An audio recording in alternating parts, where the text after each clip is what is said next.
Hi everyone, and welcome to the Stitch Sessions. Fall is finally here, and now we can start diving into all those great fun fall projects. So this week we are going to work on this really cute and quick Floret Stitch boot cuff. Wow, that's a mouthful.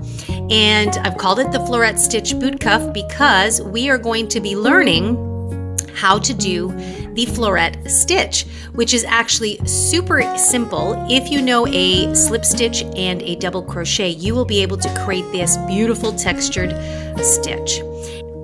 Have you ever encountered yourself in this situation where you had the perfect outfit on and you're still feeling a little bit on the chilly side? So sometimes our boots have that little bit of a gap around either the ankle or the calf, depending on the height of your boot. And sometimes we just need a little something to give us a little more coziness and or just to even add something as an accessory. So this is what we're going to create to fill that gap. So some really cute and quick crocheted boot cuffs, and you can create these for a shorter boot like you see here, or a higher boot as well. Now you can button this up in a couple of different ways. You can keep it straight, or you can turn it right side out like you see demonstrated here, and then you'll tuck it into your boot as you normally would do, and then you can fold it over, which is also another common way that people will wear their boot cuff. So once you've got it folded over, then it creates that super cool effect that actually makes it look like it is indeed part of the boot. So in this case, I've left it with one button undone for a little effect, or if you feel like it, you can button it right up and it looks super cozy. And I'm very excited to get you guys started on this. So let's get all of our materials together and let's get stitching. Now, if you're new here, make sure you press that subscribe button, and that way you'll stay up to date every time we upload our next project videos. Looking forward to having you come along. Now let's get started. Okay, so let's get started. Here are the things we're going to need to make our cozy boot cuffs. The yarn I'm using is Bernat Premium. I just love working with their premium yarns. This is left over from another project, and I don't know, it's just the way the fibers are spun. They're just relaxed and cozy, and I just love it. And I find specifically their premium line is really, really nice. So I'm very excited to be using it for this project for our boot cuffs. You won't need much. So like I said, if you've got some leftovers of things lying around, it will do just fine. This is considered a medium weight for yarn. And you could use a chunky. It's totally up to you. It depends on kind of the foot apparel you're doing this for. If you're doing it for a high-rise boot, you may not have a lot of room around the calf area.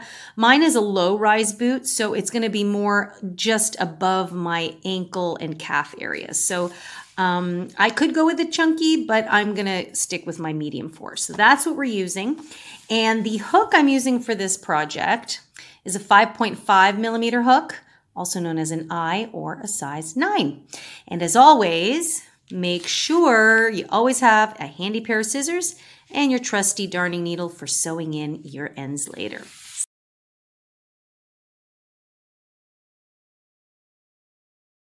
So let's get started. So we're going to begin by placing a slip knot on our hook.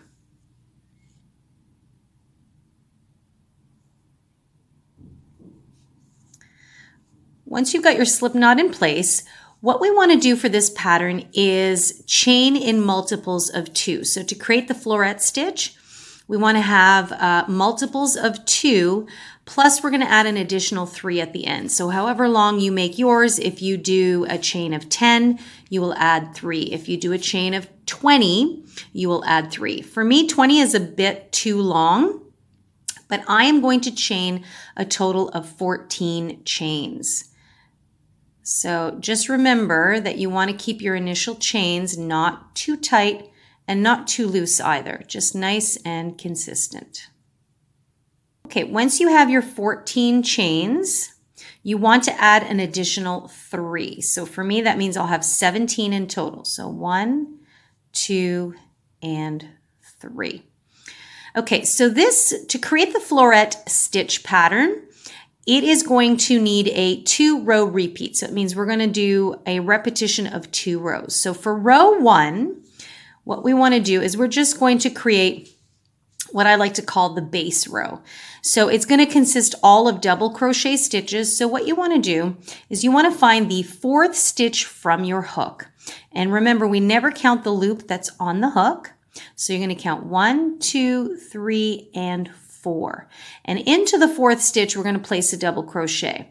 Now what I'm going to do that's a little bit different is instead of working in through the front of the stitches, I'm just going to turn my work here and I'm going to work into these back bumps here. It's just going to give it a nicer finished look on the edges. If this is a little bit confusing for you, just go ahead and go right back into the front of the stitch. Okay, so we're going to yarn over. I'm going to just make sure I still have my 4th chain. 1, 2, 3, and 4. And I'm just going to insert my hook into that back bump there. I'm probably going to have to help it along a little bit. This is why it's so important not to chain too tightly at the beginning. So you'll pull through, yarn over, pull through 2, yarn over, and pull through 2. So this is going to be great practice for those of you that are a little bit more beginners for your double crochet stitches. So that's simply what we're going to do into each stitch all the way across until you get to the very end. Okay, so you have something that looks like that. Now that chain 3, the extra 3 chains, that is going to count as one of our double crochets, and that will even out as we do more rows. So go ahead and finish doing all of your double crochets until you get to the end of your row, and I'll meet you there shortly.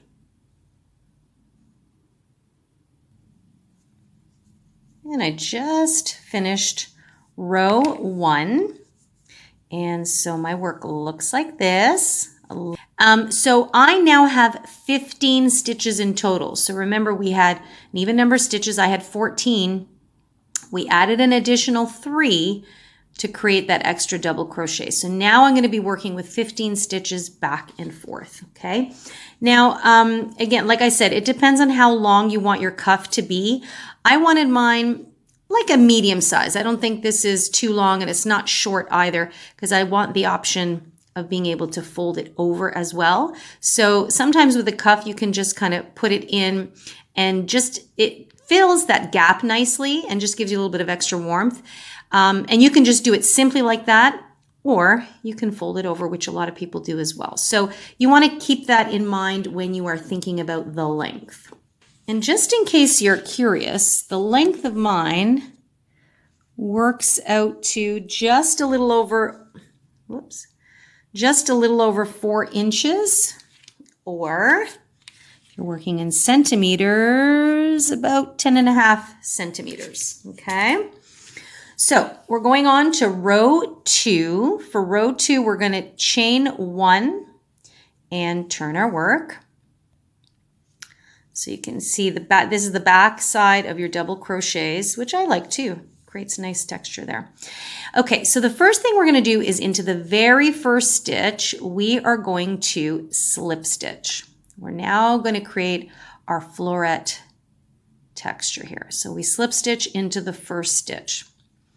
Into the next stitch, we're going to place a double crochet. So you're just going to insert, as usual, yarn over the first 2, yarn over, and pull through the second 2. Okay, so then moving on into the next stitch, you're going to slip stitch. And this is what we're going to do all the way across. So you can see by slip stitching, it's kind of crunching that double crochet down. And this is what's going to give this stitch some texture. So in the next stitch, we're going to double crochet. Whoops. Yarn got away from me. Yarn feels so good, it's just kind of sliding through. So we're going to double crochet, and then we're going to slip stitch. And this is the alternating stitch pattern you're going to do all the way to the end. So you can see it's creating a little bit of a ridge. So go ahead and do that. One double and one slip. One double and one slip. At the end, you should end up having to do a slip stitch into the very last stitch. So I have 2 stitches left. So don't forget the chain 3 counts as 1. So I've just done a slip stitch and I'm going to do my double crochet. And I wanted to kind of meet you guys here because this is often a place where people can make little boo-boos here. It might look like there are no stitches left, but you can see there's kind of a bit of a bump out there, and it can be confusing for beginners because it's like, I know it's not finished, but I don't see where the stitch is. You're always going to look for the top of that chain 3, and if it kind of seems a bit funny from the back, just turn your work a little bit where you can see your V's, and this V right here is the top of your chain 3. So you would insert your hook through there. And that's where you're going to slip stitch. Okay, so whenever you're doing the actual little florets, you always begin with a slip stitch and you end with a slip stitch.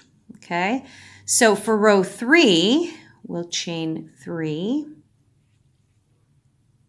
And you're going to turn your work. And this is really where you're going to see the gorgeous texture of the floret stitch. So the way the double crochets get crunched down a little bit, it just looks like little mini flower buds. And I guess that's why they call it the floret stitch. Okay, so now for row 3, nice and easy, we're going to repeat what we did in row 1. And that is to simply place 1 double crochet into every single stitch. Now remember that this chain 3 always counts as 1, so we are not going to go into this very first stitch here. Now it's going to be maybe a little funky to try and see because the double crochet has been crunched down. But don't be afraid to pull your work apart there. So hopefully you can see that that's the first stitch, but we're going to skip that and into the next one, which is this double crochet that's crunched down. We're going to place our double crochet. So nice and easy for row 3. We are just simply placing 1 double crochet into each stitch. And this is really the pattern. So 1 row of the little florets and 1 row of just double crochet stitches. So we want to make sure that we really look for each and every stitch. That might be the only thing when you're doing this row. The stitch itself is pretty easy, but sometimes it's just trying to find where to place the stitch. So hopefully you guys can see that okay. So that one is right there. So whenever you see this little bump, that's where the double crochet has been kind of crunched down. So you might just have to kind of turn and stretch your work. There it is, hiding right there. And I'm going to place a double crochet into there. At the end of I keep saying rounds. At the end of row 3, you should still end up with your original 15 stitches. Okay, so go ahead and do that to the end and I'll meet you there. Okay, so my last stitch here is where that slip stitch was placed. So I'm going to make sure that I don't miss out on that one. And the last double crochet. And I know that I still have my 15 stitches. And when I lay my work down, I can see that my edges are nice and straight. And there you have this really kind of very subtle, but very pretty texture. And that's the little floret. So this is basically going to be your repeat. So now, just to get you started, we're going to now continue to repeat row 2 and row 3 until you get the length. So remember, our cuff is going this way. It will be different for everybody depending on how much of a circumference you need. So if you are making this for a higher cut boot where you might have to go around your calf, you're probably going to need a longer length than someone who's maybe doing it a little bit more around the ankle. So you might need 20 rows in total. Actually, it's going to be an odd number of rows you should finish with because remember, the first row of double crochets was our establishing row. So you want to make sure that you finish with the double crochet row. So you will most likely, if you do 20 rows, you're going to have 21. If you do 25 rows, you're actually going to do 26.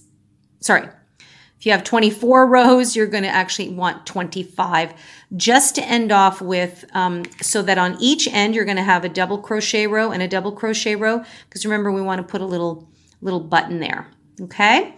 So let me just start you off on row 4, which is actually the repeat of row 2. So you will chain 1, turn your work, and then immediately into this very first stitch, you're going to slip stitch. Okay, so that's always what we're going to do. Into the second stitch, you're going to double crochet. So just like we did in row 2. Then slip stitch and double crochet into the next one.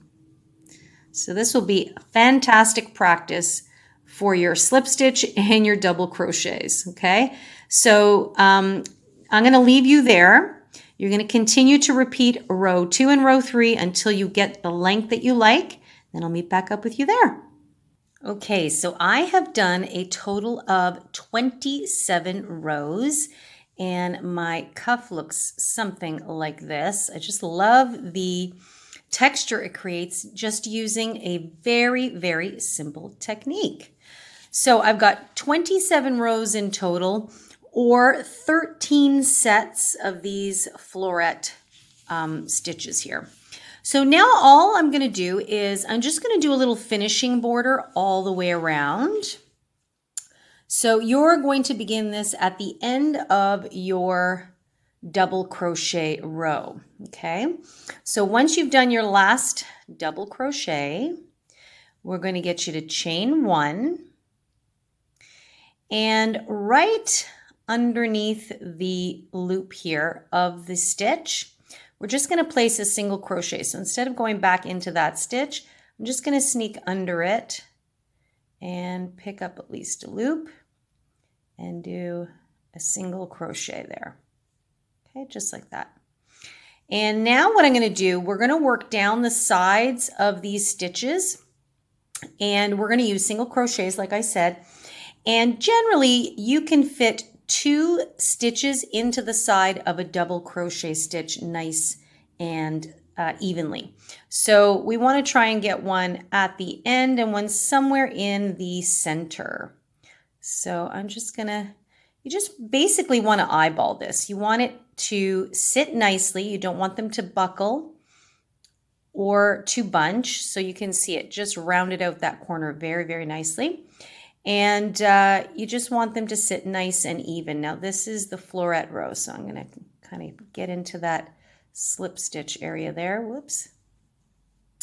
And pretty straightforward. It's just a matter of what is looking good to you. So you want them to sit nice and even. And this is just going to give your cuff just a nice little finishing touch. Okay. So you can see, hopefully, that it's finishing off that edge really smoothly. So now you can actually leave the edge as is because it is part of the texture. And I think it looks just as nice too. But for this project, I wanted to kind of give it a nice finished edge. So that is what I'm going to do. And that's it. So you're going to go all the way down and around. And actually, what I'm going to do is I'm going to quickly meet up with you when you get back to this first corner here, just to kind of guide you to go around the corner. And then we'll take it from there. So, okay, so I'm coming up to the end of my finishing row there. So you can see it's just got a little bit of a nicer, little bit of a straighter edge there. Okay, so we're now going to place one right into that very first chain stitch we did. Okay, so that's going to be into our corner here. And we need to round this corner. So what I'm going to do is I'm going to place 2 more single crochets into that same stitch. So this would be my second one. And now I'm going to place the third one. Okay, you can see that it now just rounds out the corner very nicely. And now we can work along the bottom. Now, some people might do a single crochet, chain 1 single crochet. That's totally a personal preference. I wanted my corner to just kind of fill out nicely. Now I'm going to go ahead and work over my tail. If you find that distracting, you can always weave that in later. And so you're just going to continue on. Now it's a little easier because you've got your initial chain row to work with, so you can see the stitches a little bit easier.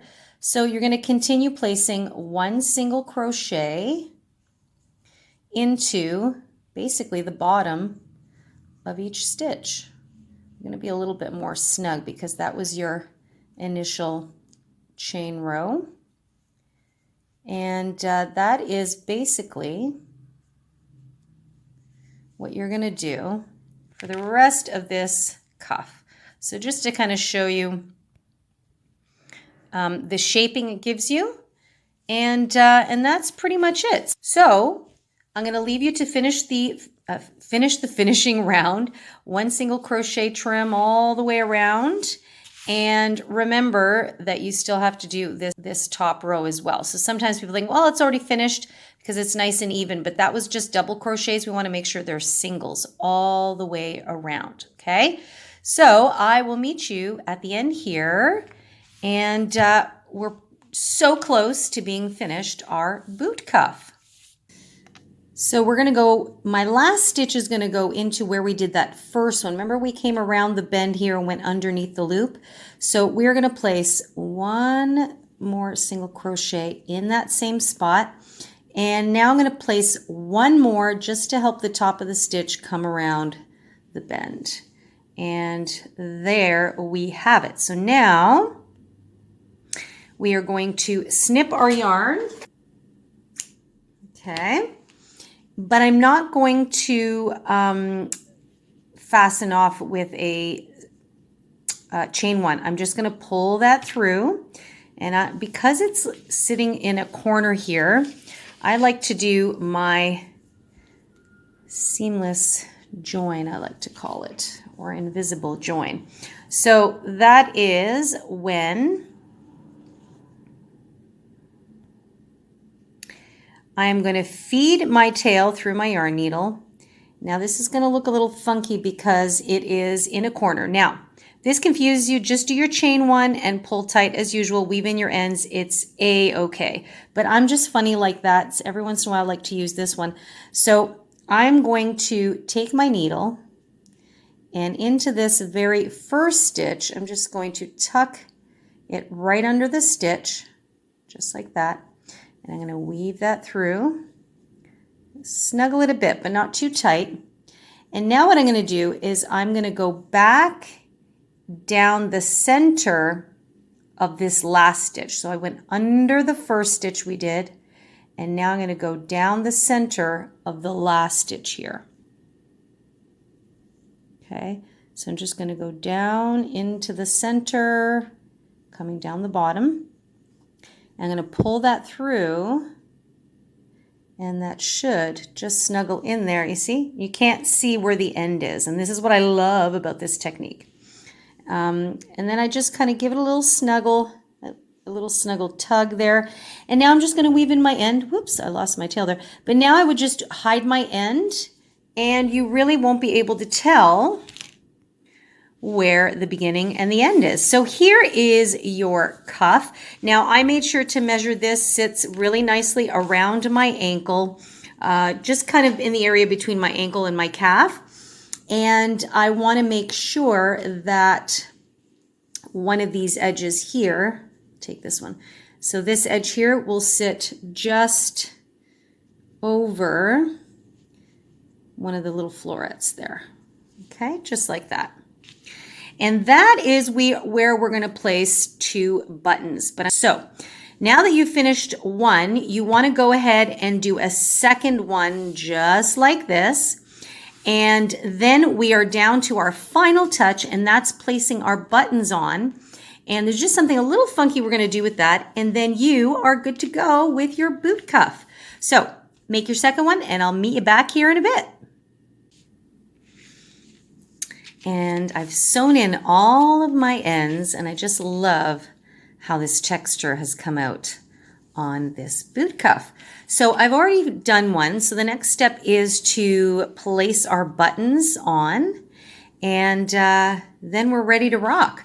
So basically, depending on the size of your buttons And because we did double crochets here, you don't want your buttons to be too large, but you also don't want them to be too small. So I'll give you guys an example here. I had gone out and bought different buttons. These wood buttons, which I thought looked really cool. The only thing is, so I was originally planning on doing 2 of these. The problem is they're so large, and because we didn't worry about creating actual buttonholes, that it would just not really fit through there. So I had to dig through my button stash, and I found these. They're a little bit smaller, but if we put 4 of them, and you always want to test this out before you sew your buttons in, so they fit nicely through the spaces, and yet they're big enough that they'll sit there. Sorry, you can't see the reflection of that one. So this is what it looks like. And I was quite happy with that. So we've got 4 in here, and you've got a nice boot cuff, and then you can unbutton to put them on. Like someone like me, I have larger calves. And so the idea of just, I mean, if you can just slip it on your foot and over your ankle and things like that. But I like to have the option of being able to button them up. And I believe most people do too. So that's kind of what we're aiming for. So the main thing is just to kind of place your buttons evenly. So I like to just play around with it first. So I have my buttons, and the easiest way to start is to place the first 2 on either side, nice in the corner where you want them.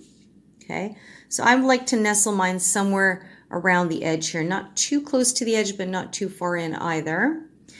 And then I'll take the other 2 and just gauge roughly where they'll sit nice and evenly, just like that. Now, if you want to, you can count the number of stitches and stuff like that, but you know, it'll never be truly perfect. So again, go by what looks good to you, what you like, and you're good to go. So this is generally my placement. So I'm going to start off with the corners first. And this is where definitely I would recommend the thread needle as opposed to the yarn needle. I'm just going to show you why. So the yarn needle, as you can see, has a much larger eye.